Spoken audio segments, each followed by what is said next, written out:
Thank you so much for tuning into this episode of Dating with Purpose. I'm your host, Ashley Brown, and the purpose of this series is to showcase and highlight couples who are keeping God first in their relationships to inspire this generation. Today, I am so excited to be interviewing Fedrick and Jaclyn Bow. Welcome, you guys. I'm so happy that you are here. We're excited. Yes, I'm just so happy to share your story. So can you just start off by saying how long you guys have been married and how long you were together before you got married? Absolutely. Oh, I get to answer. Cool. So we have been married 3.5 years. Got married in April of 2016, and we dated 2.5 years before getting married, actually. So awesome. So what is your story? How did you guys get together? Oh, well, how much time do we have? Yeah, we actually met at church. Mm-hmm. So we both were feeling a call to be in worship. It was at Gateway Church in Southlake, and both separately took the plunge, and the Lord had something else in mind, which was meeting each other. Yeah. And I saw a tall, dark, handsome man.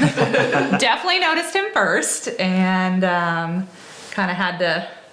No, I don't think so. Had to show up in front of you. No, so we both, like Jaclyn mentioned earlier. So we both were felt like the Lord was leading us to be worship leaders, because that's kind of the calling that He's put on both of us. So you guys can sing. Yeah. Oh yeah. Okay. Let's also.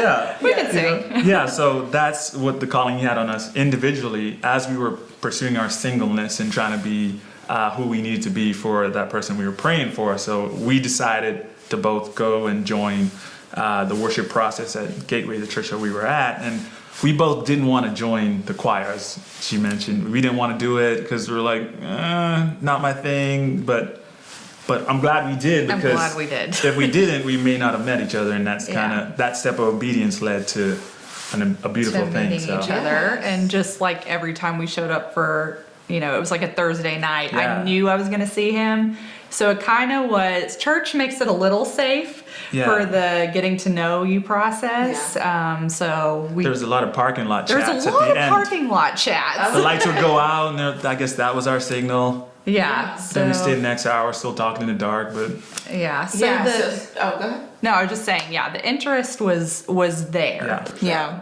So something that you just said. So you said you were both pretty much pursuing your purpose while you were single, preparing for the one that you've been praying for. Yeah. So were you praying for a wife? Oh, absolutely. Absolutely. So, I mean, I think a lot of guys are, if they're adamantly pursuing the Lord, and because I tell everybody, write it down. Write down the person that you want. You have to have your non-negotiables, as I determine them, and write it down, pray to God, and ask for those things. Like for me, I wanted to marry a Latin lady that wore hoops. I told everybody that growing up, and everybody laughed at me, and I always said, I'm gonna marry a Latin girl to wear hoops, and she walked in wearing hoops. Wow. And so I think there are a lot of girls that wear hoops. That's true, but they aren't you. Yeah. Right. So I think that the praying for that spouse and asking the Lord for that perfect person that you want, and not like shying away from that and being very specific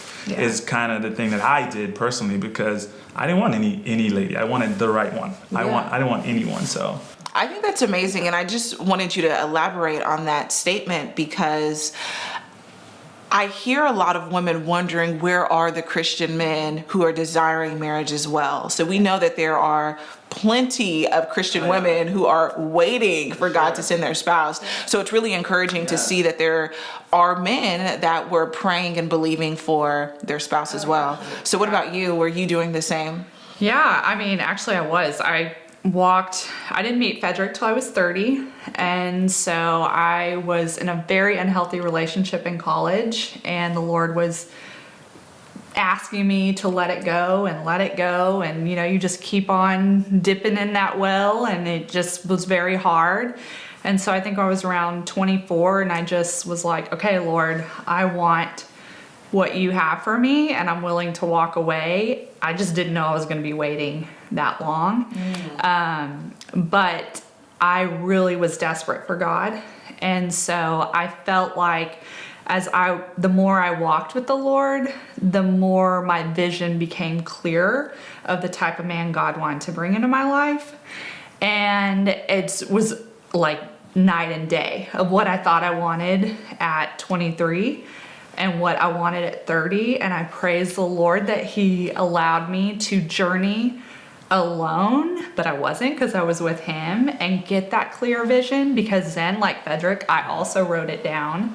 And I'm just like, I feel like I'm believing for the craziest thing, because, you know, friends and family, girl, you need to just lower your bar. Yeah. Like, you're Like reaching, you're getting up there. Like, come on. And in a way, we can get in the clouds and it'd be like this too perfect of a version, but that wasn't it. I had things, qualities, characters that I was waiting for.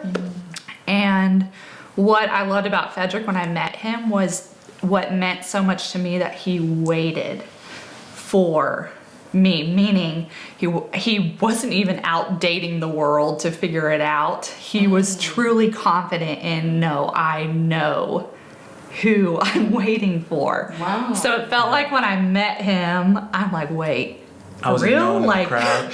like Yeah. the world hasn't dated you? Really? Okay, so Fedrick, okay, so you're a unicorn. Yeah, I guess. I don't know if I am, but I guess. You're a unicorn. Okay, so I mean, so first off, you're like 6'5", you know, like handsome guy. So you weren't out here in these streets. No, I wasn't out in the streets, because that was part of the thing too. Because as I was single and praying these things, I was like, Lord, I'm praying for this lady and I'm asking for all these things, but at the same time, I knew there were things in me I needed to work out to become who I need to be for the lady that He was going to bring in my life. So as I was enjoying my singleness, I realized that I needed to grow too. So there were certain areas I needed to grow in. I was praying, Lord, okay, help me get rid of this selfishness. Help me to get rid of this, all these different things, that struggles that I had, because I want to be an extravagant gift for this lady as I want her to be for me. Because it's twofold, right? Yeah. So you have to know that, you know, I tell her, you hear this all the time, you know, you may point your finger at someone, but there's so much things inside you that the Lord's trying to work in you when you're going and praying to the Lord, say, hey, fix this person or get after them. It's like, no, I want to talk to you about you. So that's kind of what was happening in my single time. And I think as we were both single, it's kind of interesting. We both were single for like 7 years. You were not actually, dating anybody like, at the same time. I mean, so it's kind of weird not knowing each other. You're just both waiting at the same time for each other. So it's and we have cool very how God similar was. backgrounds. Yeah. Like, we are not like perfect humans at all. So we both, Work in progress. God had asked us to walk out of unhealthy sexual relationships and stay pure for those 7 years. So how did that go for you guys? I mean, it's hard, but you have to. I mean, it's hard, but throughout it all, you just have to, I know, stay in the Word and just keep your head down and keep just keep it. You know, just. So were you guys abstinent, or did you have times of? Oh yeah, completely. Cold turkey. Just cold turkey. Let's go. Okay, so you guys met. So who was the one to first reveal that they were abstinent? Because that's a conversation. A lot of people have a fear of having that conversation. So how did you guys bring that up in your relationship? Was it me? Actually, it was. I think we were hanging out one day and, you know, watching a movie, and then I just started talking because I wanted to be intentional with this relationship in every aspect of it, just to lay it all out, say, hey, I'm not dating you just to date you from the jump. Like this, I'm dating you because I see things in you and I'm dating to marry. So that was so those were the type of conversations that I was having, and I wanted to be upfront because, you know, you never know. You don't know what the other person has, but I wanted to let her know where I was coming from. Okay. And I wasn't afraid to let her know, say, this is my past, but this is my future. Yeah, like this is who I am. This is the type of guy that I am. I don't want to cross these lines. Wow. We're not gonna cross these lines. And because I truly believed if I honored God for that time until we got married, He was gonna bless this marriage. Wow. Yeah, we had already honored God with ourselves, and So it felt like, you waited that long? I'm not gonna, Yeah. I mean, yeah, I am attracted to you and you are fine. Like, everything is raging because Yeah, we're yeah, for human. sure. Like, Absolutely. who wouldn't want to, it's a desire Yeah. to want to be intimate, but holding off the way God says to is filled with blessing. And so I think, we just had to, like, when he asked me I was real nervous about my past because I actually thought Fedrick was like goody church guy. Nah. And I had been living out there and, really walking with the Lord and going to church, but still you run into someone you like, and then it just, all that stuff. It's easy to walk single and then you don't really deal with the temptation. Yeah. And then now you're face to face with it and you're like, now I have to tell you my past, and now I gotta tell all this. Maybe he's not gonna think I'm the girl for him because, but it was just met with so much grace. And then when we shared our stories, I'm like, this is perfect. Yeah. Like, we've already dealt with the same things. Yeah, that's so amazing. So, how did you know that he was the one? Oh yeah.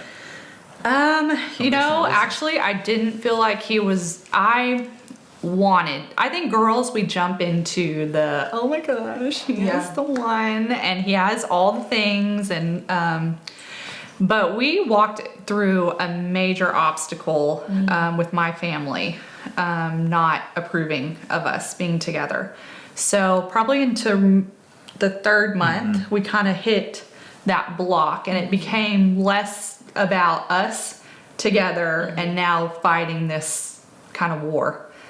And after probably about 5 months of dating, I felt I'm a recovering people pleaser, and I couldn't deal with the pressure. And so I felt, to escape it all, let me just break up with him.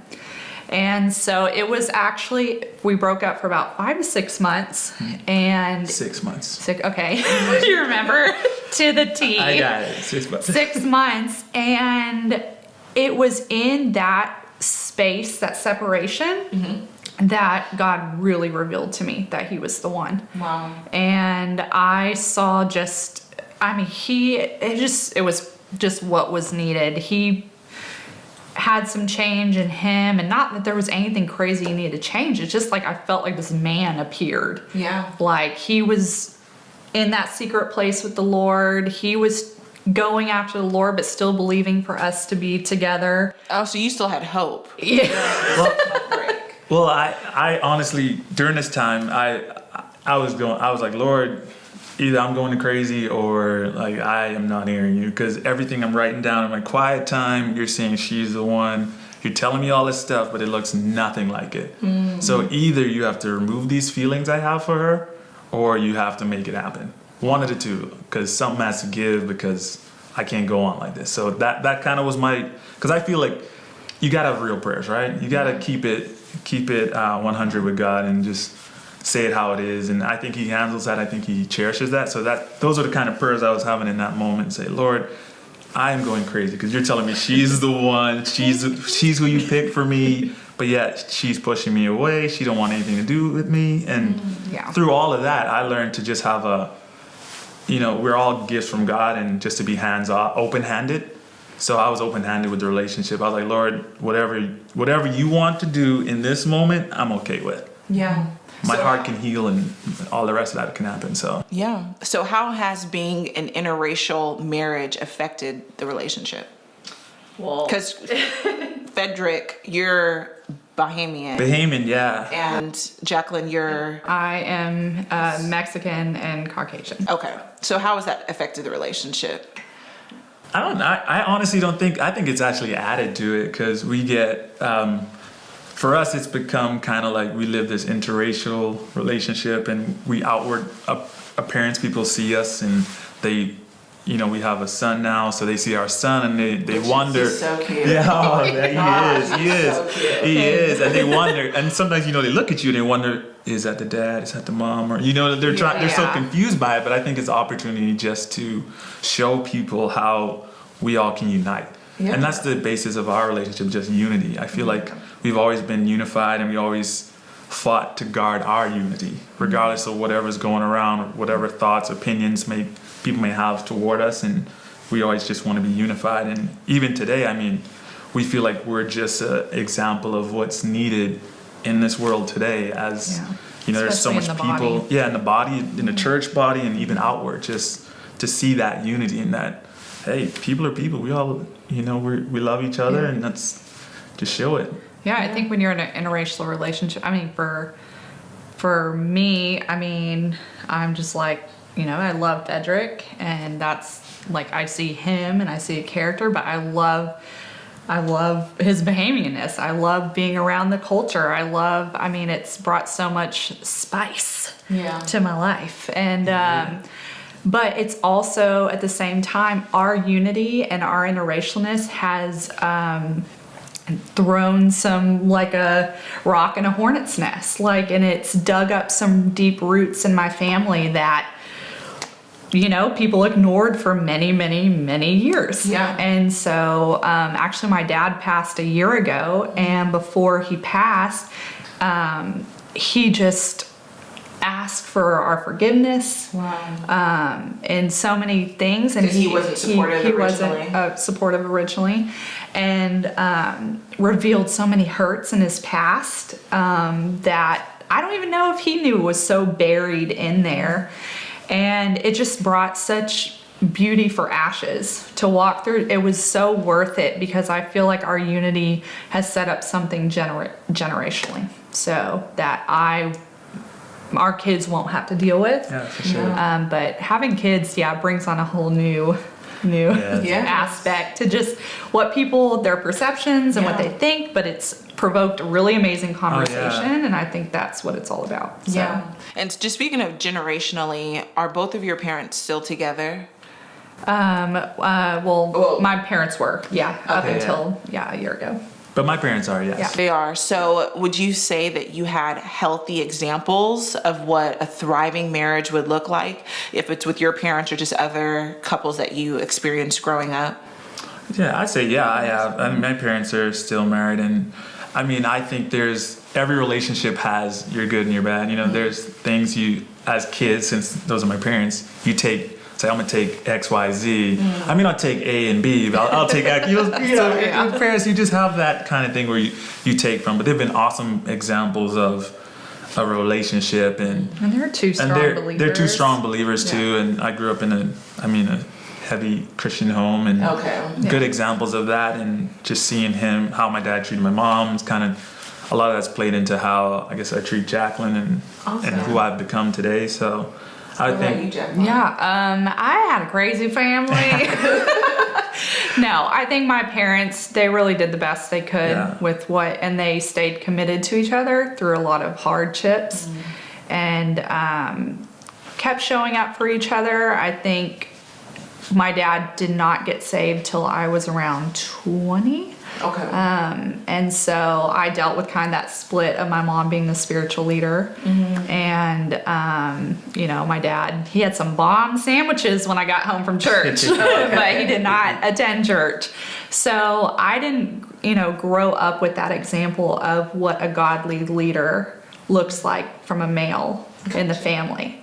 So it's kind of a miracle. That's why I truly believe God gave me such a clear vision, because there are parts of my dad I just cherish and love, but the other side, I didn't grow up with what my kids are experiencing with Fedrick. Yeah. And so, we've had to walk through some unhealthy things with my family, but God has been really good. I had a strong believing mom, and she has fought many, many battles. And so, So I also know that you guys have a son. How old is your child? He's a year and a half. A year and a half. So how has having a child affected your marriage? How about you go first? I think at the beginning you're just trying to survive, and you're exhausted and you don't know what the heck you're doing. So we've learned, I guess, to just respect each other under pressure. That's what I feel like. I think we've grown in teamwork and our communication, because I don't know. Sometimes, at the beginning of your marriage, you're still in this cloud and you're just, like doing all the things, and then you're not doing all the things. But I don't know. I think I respect Fedrick. I've watched him. You definitely fall deeper in love because you're watching someone care for a child and you've made this human together. But I think intentionality is our big word since having a kid. Like, it takes work to be romantic and to do the things that once just fluidly maybe happened. And what did you say? Like, oh yeah, absolutely. And I think the other side of the spectrum is when you have a kid. I feel like, for me personally, I feel like I've grown closer to God, because now I've always known him as Father, and you see him as Father, but I think he's been speaking to me so much more since we've had our kid, because when I see him look at me and he puts his hand up, and he's like, oh, you want food? Let me get you food. Mm-hmm. And in that moment, God's speaking to you. He's like, why can't you be that way when you ask me for things? Wow. So it's so much bombs that the Lord has been dropping to me just from having a kid and a son, just to help me understand how he loves us and loves me as his child, as I love our son and our child. If you're getting closer to God, that is benefiting our relationship. It is. And that's what it's all about, always growing closer. And as you said, as we both continue to pursue God in that, and as he's speaking to us, we become better for each other. So and for Zane. So what does it look like to keep God first in your relationship, and how do you guys avoid temptation? Mm-hmm. So one of the number one causes of divorce is infidelity. How are you guys protecting your union? Like, just not putting yourself in temptation situations. Trying to avoid it. I mean, we just came out of 4 years of both working in ministry, and that is taught and talked about. And so we came from a really safe season, but also you can see where the enemy's at work in that.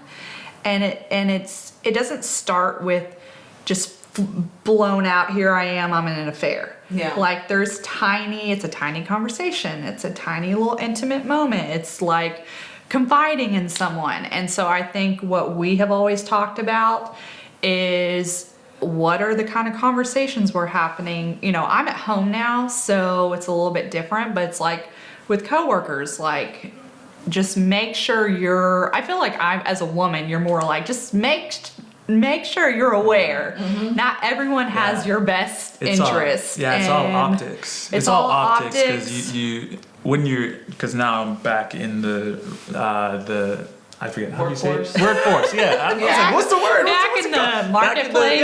Marketplace. Gosh, y'all got all the good words.